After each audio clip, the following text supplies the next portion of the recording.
इचलकरंजी महानगरपालिका 2026 उमेदवार कट्टा चर्चा तर होणारच। Media partner SM network, Ichalkaranji news time, Vasundhara news, SM network P4 Marathi. नमस्कार।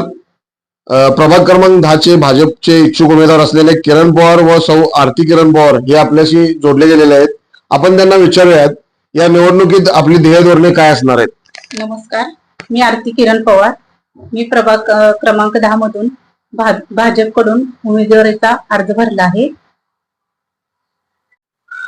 प्रभाग क्रमांक 10 मधून इच्छुक असलेले किरण पवार हे सध्या अखिल भारतीय मराठा महासंघ व इचलकरंजी पॉवरलूम असोसिएशनचे संचालक देखील आहेत। आपण त्यांना विचारूयात की तुमची ही रणनीती कशा प्रकारे असणार आहे। नमस्कार, मी किरण विलास पवार प्रभाग क्रमांक 10 मधून सर्वसाधारण पुरुष मधून अर्ज भरलेला आहे भाजपातर्फे। माझ्या प्रभागातील काम असं आहे, झोपडपट्ट्या असू दे किंवा यंत्रमागधारकांचे संघटनेचे काम असू द्यात, लाईट बिल वीज बिल वाढीचे आंदोलन यात मी सहभाग घेतलेला आहे। मराठा महासंघ तर्फे मराठा आरक्षणसाठी मी सहभाग घेतलेला आहे। तसंच माझ्या प्रभागातील लाईट पाणी रस्ता या सुविधा पुरवण्यासाठी मी कटिबद्ध आहे।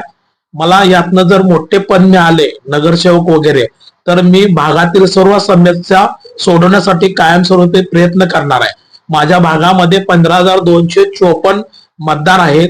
त्यामध्ये पुरुष मतदार 7,583 आणि महिला मतदार 7,689 आहेत। इतर 2 मतदार आहेत। तर या प्रभागामध्ये मला डोअर टू डोअर म्हणजे घर टू घर माझा परिचय आहे। गेले 25 वर्षे मी या प्रभागात काम करत आहे। माझा जन्म याच प्रभागात झालेला आहे। या प्रभागात माझे मतदान आहे आणि मी प्रकाश आवाडे, माननीय प्रकाश आवाडे, आमदार राहुल आवाडे साहेब तसेच माननीय आळवणकर साहेब या तिन्ही नेत्यांच्या माध्यमातून मी काम करत आहे। प्रभागातली कोणतीही समस्या असू दे, बोर प्रभागात मी आतापर्यंत 10 बोर मारलेले आहेत, त्यांचं पाणी चालू आहे आणि पुढे मी प्रचंड प्रमाणात पाणी देण्याचं काम करणार आहे। प्रभागातील रस्ते, गटरी, लाईट या सुविधा पण मी पुरवत आहे। ड्रेनेजची समस्या असू दे, प्रत्येकाची कोणतीही खाजगी समस्या असली तरी मी प्रत्येक डोअर टू जाऊन सोडवत आहे। मी भोनेमाळ मधील आपल्या रेणुका नगर, नेहरू नगर अशा झोपडपट्ट्या आहेत या प्रभागामध्ये। या प्रभागातील झोपडपट्टीचा प्रश्न सोडवण्यासाठी मी घरकुल योजना राबवण्याचा प्रयत्न करणार आहे। म्हणजे जिथे जे झोपडपट्टीवर आहेत त्यांना हक्काचे घर देण्याचा माझा कटिबद्ध प्रयत्न असणार आहे। माननीय राहुल आवाडे साहेब कार्यसम्राट यांच्या माध्यमातून मी सर्व काम करत आहे, कायमस्वरूपी करत राहणार आहे। मला या ठिकाणी आणखीन एक विचारायचं आहे, नागरिकांच्या तक्रारी येऊ नयेत यासाठी तुमची काय ध्येय धोरणे असणार आहेत। नागरिकांच्या तक्रारी येऊ नये यासाठी माझा मोबाईल नंबर 24 तास चालू राहणार आहे। बाकी नेत्यासारखं मी फोन स्विच ऑफ असला माझं काम नाही किंवा नेटवर्क नाही आहे असं 24 तास माझा नंबर चालू राहणार आहे।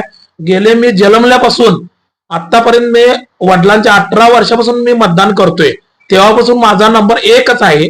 तो नंबर कायमस्वरूपी चालू राहणार आहे आणि त्या नंबरवर नागरिकांनी मला कोणतीही समस्या असू दे भागातील लाईट पाणी रस्ता त्या सार्वजनिक समस्या मी सोडवून देणार आहे।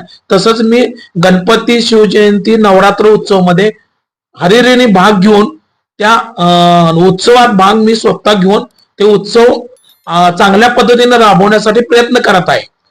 केंद्रामध्ये नरेंद्र मोदी आणि राज्यामध्ये देवेंद्र फडणवीस यांची सत्ता आहे आणि एकंदरीतच आपल्या इचलकरंजी विधानसभा मतदारसंघाचे लोकप्रिय आमदार आवाडे साहेब असतील, राहुल आवाडे साहेब यांनी केलेला आजपर्यंत विकास कामाचा तुम्हाला कुठे या प्रभागात फायदा होईल का?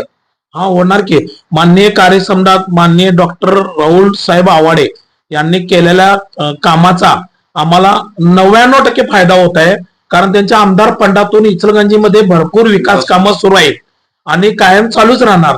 त्यांनी कामाचा असा धडाका लावलाय की इचलकरंजीमध्ये मी मतदान चालू केल्यापासून गेले 25 वर्षात बघतोय, या वर्षभरात आमदारांनी गेल्या 25 वर्षाची कामं ओढून आणल्यात असं मला वाटते। त्यामुळं राहुल आवाडे साहेबांचं इथून पुढे पण अशीच भरारी राहणार आहे आणि त्यांनी जर मला नगरसेवक पदाचं उमेदवार हे केलं, डिक्लेअर केलं उमेदवार म्हणून, आणि मी निवडून येणार 100%. निवडून आल्यानंतर आता जे मी भागात काम करत आहे त्याच्या दुप्पट वेगाने मी काम करणार. आपण या ठिकाणी बघितलं असाल जे सामाजिक चळवळीमध्ये त्यांचा सातत्याने पुढाकार असतो असे ते किरण पवार साहेब, तसेच त्यांच्या सौभाग्यवती आरती पवार ह्या देखील आपल्यासोबत जोडल्या होत्या. त्यांना मी येणाऱ्या या भविष्य काळातील वाटचालीसाठी आमच्या चॅनलच्या वतीने शुभेच्छा देतो आणि इथे थांबतो. धन्यवाद.